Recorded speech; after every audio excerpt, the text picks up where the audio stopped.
The Asian Pacific American Institute for Congressional Studies, APACS, is proud to celebrate its 20th anniversary. We want to thank you for your support throughout these many years. I know some of you who are watching have now been with us since the beginning, when we were first called CAPACI, Congressional Asian Pacific American Caucus Institute. Bob Matsui and I could not get a meeting scheduled with Mrs. Clinton as she was putting together her health care program. The Congressional Black Caucus met with her, Hispanic Caucus met with her, and so finally I formed the Congressional Asian Pacific American Caucus with Pat Seamink and Bob Matsui. Both Secretary Mineta and now President of the University of Guam, Robert Underwood, have continued their support through the years.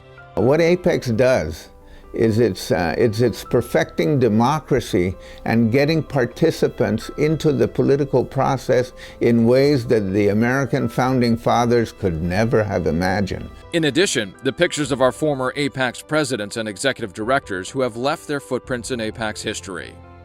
These gifted leaders individually and collectively brought new dimensions to APACS and led us to where we are today. We have been able to train not only good leaders, but future politicians, some who actually serve our nation today. We've moved from training in Washington, D.C. to include regional academies across the country. And now we bring policy into our discussions.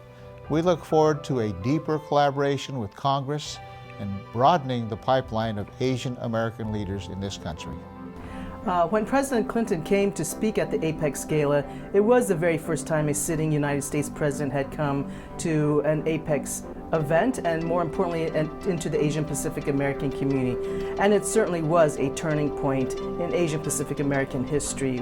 It's been really gratifying to see that the foundation that Secretary Mineta and Admiral Ming Chiang had laid has now blossom into an organization that can influence public policy, that can engage people from around the country, and certainly can nurture the young elected officials who are someday probably going to be here in Washington, D.C. APACS programs grew from summer interns, fellows, and instructional political classrooms to building a political pipeline to get more APAs into the political arena. With the increase in Asian population in America, it was time for the United States to look more like the faces in America.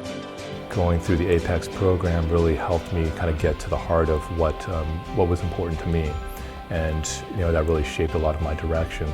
So more specifically, I think what was powerful for me was I was very impressed by a lot of the people I met there, and it really sold me on going to law school. I think a lot of us come to Washington, D.C. knowing that we want to change the world and we want to come here to affect public policy. APEX is the vehicle that provides that map to help define exactly what you want to do and gives you the opportunities for networking and leadership development. My experience as an APEX fellow, the most important skills I took away was strategic thinking skills and learning to work collectively with other organizations and people from various backgrounds and who have different working styles. Starting almost at the beginning, Anheuser-Busch was APAC's first fellowship sponsor. The recipient, Scott Nishimoto, was the first Anheuser-Busch Congressman Frank Horton Fellow, who later became Hawaii State Representative. Then, there were a series of political leadership academies and programs. Some of the distinguished alumni are Mazie Hirono, now U.S. Senator from Hawaii; Colleen Hanabusa, now U.S. Representative from Hawaii; Mark Takei, now member of the Hawaii House of Representatives; Gene Kwan, mayor of Oakland, California; Ted Lieu, California State Senator, and the list goes on. Our national and regional leadership academies have taken place in New Orleans, Washington, D.C., Atlanta, Seattle, Honolulu, and various cities in California. And we've just partnered with the Pan-Pacific American Leaders and Mentors to host APAC's first military leadership luncheon, with a focus on the importance of AAPIs in the military. So I think that the APACS network is one where you can sort of reach out to people and they're there to support you and help you. With the fellowship, I mean, it's an outstanding opportunity. I know I wouldn't be on the Hill still if it wasn't for the fellowship. I wouldn't have even made it on the Hill, I'm sure. What started as a 8-week internship ended up becoming 6 years in the nation's capital, and a real chance to not only expose myself to the issues and really explore these interests that I had, but to make a meaningful impact on a lot of these different causes that I've been so passionate about ever since I was in college. The Leadership Academy gave me the wonderful opportunity to be able to fine-tune my skills as a legislator so that I could be an even better representative, not just to my constituents and to my state, but also to my fast-growing Asian American and Pacific Islander community.